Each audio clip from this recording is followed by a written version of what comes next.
Hi, പുതിയൊരു വീഡിയോയിലേക്ക് സ്വാഗതം. BV380 കോഴി വളർത്തുന്നവരും വാങ്ങാൻ ഉദ്ദേശിക്കുന്നവരും ഈ വീഡിയോ ഒന്ന് കണ്ടു നോക്കണേ. എല്ലാവർക്കും ഉള്ളൊരു സംശയമാണ്, ഇത് ലാഭമാണോ നഷ്ടമാണോ, എങ്ങനെയാണ് ഇത് ലക്ഷങ്ങൾ വരുമാനം കിട്ടുമോ എന്നൊക്കെയുള്ള സംശയമുണ്ട്. ഇത് നമുക്ക് ഇതിൻ്റെ കോഴിത്തീറ്റ തന്നെ ഇതിന് കൊടുത്ത് ഇതിനെ ഒരിക്കലും നമുക്ക് വളർത്തിയാൽ നഷ്ടം തന്നെയാണ് സംഭവിക്കുക. ഇതിൻ്റെ കൂടെ എന്തെങ്കിലും നമ്മൾ ഈ കോഴിത്തീറ്റ കൊടുക്കുന്നതിൻ്റെ കൂടെ എന്തെങ്കിലുമൊക്കെ വീട്ടിലെ സാധനങ്ങളൊക്കെ അരിഞ്ഞിട്ട് കൊടുക്കുക. അതായത് ഈ ഓമയ്ക്കയിലെ പപ്പായ, പിന്നെ വാഴപ്പിണ്ടി, പിന്നെ ചക്കയൊക്കെ ഉള്ള സീസണിലാണെങ്കിൽ ചക്കയുടെ തോടും ചക്കത്തൊലിയൊക്കെ കൊത്തി അരിഞ്ഞിട്ട് തീറ്റയോട് ഇട്ട് കൊടുക്കണം. ഇട്ട് കൊടുക്കുമ്പം അത് രാവിലെ ഉച്ചയ്ക്കും വൈകിട്ടും കുറച്ച് തീറ്റ അതിൻ്റെ കൂടെ ഇട്ട് മിക്സ് ചെയ്തിട്ട് കൊടുക്കുക. പിന്നെ ഈ പോച്ചയില്ലയോ, ചെറിയ ചെറിയ പഞ്ഞി പോലത്തുള്ള പോച്ച, അത് ഒക്കെ പറിച്ച് അതും അരിഞ്ഞ് ഇട്ട് കൊടുക്കുക. പിന്നെ ഇതിൻ്റെ കൂടും ഈ കോഴിയും ഈ കൂടും കൂടെ 17,500 ഞാൻ വാങ്ങിച്ചത്. ഈ കോഴി വാങ്ങിച്ചും 230 രൂപ, ഒരു കോഴിക്ക് 230 രൂപ സംതിങ് ആയിരുന്നു വില. ഇതും കൂടെ 17,500 കോഴിയും കോഴിക്കൂടും കൂടെ. ഇത് കൊണ്ടുവന്നൊരു 3 മാസം കഴിഞ്ഞപ്പോഴത്തേന് ഇത് മുട്ട ഇട്ട് തുടങ്ങിയായിരുന്നു. മറ്റേ ചെറിയ കോഴിയുണ്ട്, 100 സംതിങ് എങ്ങാണ്ടുള്ള ചെറിയ കോഴി. ആ കോഴി വാങ്ങിച്ചാൽ അത് 6 മാസം കഴിഞ്ഞേ മുട്ട എടുത്തുള്ളൂ. അതിനേക്കാളും നല്ലത് ഈ ഒരു 3 മാസമായ ഇത്ര ഉള്ള കോഴിയെ വാങ്ങിച്ചിട്ട് 3 മാസം കഴിഞ്ഞ് മുട്ടയിടുന്ന സൈസ് കോഴിയെ വാങ്ങിക്കുന്നതായിരിക്കും നല്ലത്. പിന്നെ ഇതിൻ്റെ കൂടെ ഇങ്ങനെ ആണെങ്കിൽ വെള്ളം കൊടുക്കാനുള്ള, അവിടെ ഇങ്ങനെ വെള്ളം തന്നെ വെള്ളം വീഴാനുള്ളതും, പിന്നെ അതിന് നടുക്കായി നിൽക്കുന്നത് ഈ സൈഡിലും അപ്പുറത്തെ സൈഡിലും 2 സൈഡിലുമായിട്ട് മുട്ടയിടുന്നത് ഉരുണ്ട് വന്ന് വീഴാനുള്ള സ്പേസ്. പിന്നെ അത് അടച്ചു വെച്ച് കാക്കയൊന്നും കൊത്താതെ അത് അടച്ചു വെക്കുന്നത്. അങ്ങനെ ഈ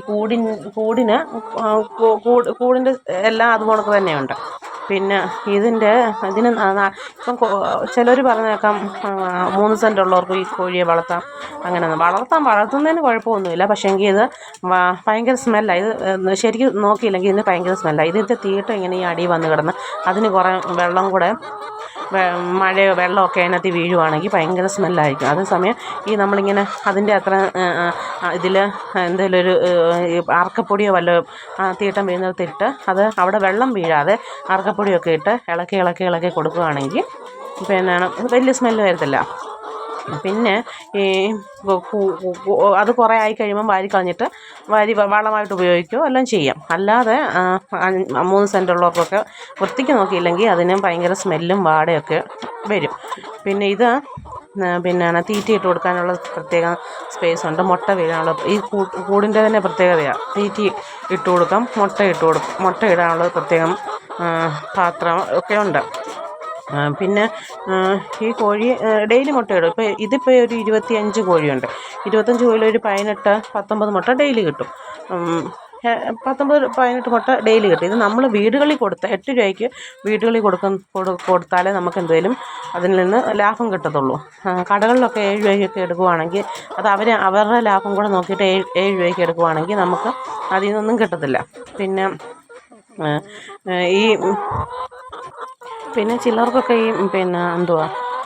ഈ വാഴപ്പിണ്ടിയോ പപ്പായയോ ഒന്നും കിട്ടാനില്ലാത്തവർ കാണും. അവരൊക്കെ അടുത്തെങ്ങാനും ഒരു ഹോട്ടലുണ്ടെങ്കിൽ അറിയാവുന്ന നല്ല ഹോട്ടലുണ്ടെങ്കിൽ അവർ ഈ വേസ്റ്റ്, ഈ പച്ചക്കറിയൊക്കെ കഴിയുന്നതിൻ്റെയൊക്കെ വേസ്റ്റ് കാണത്തില്ലേ, വേസ്റ്റും അതും ഇതൊക്കെ കൊണ്ടുവന്ന് അരിഞ്ഞ് അതിനിട്ട് കൊടുക്കാം. അങ്ങനെയും നമുക്ക് ചിലവ് കുറച്ച് ഇതിനെ വളർത്താവുന്നതാണ്. തീറ്റ കൊടുത്താൽ പറ്റത്തുള്ളൂ. തീറ്റ കൊടുത്താലേ അതിൻ്റെ തീറ്റ തന്നെ വാങ്ങിച്ച് കൊടുത്താലേ ഇത് മുട്ടയിടത്തുള്ളൂ.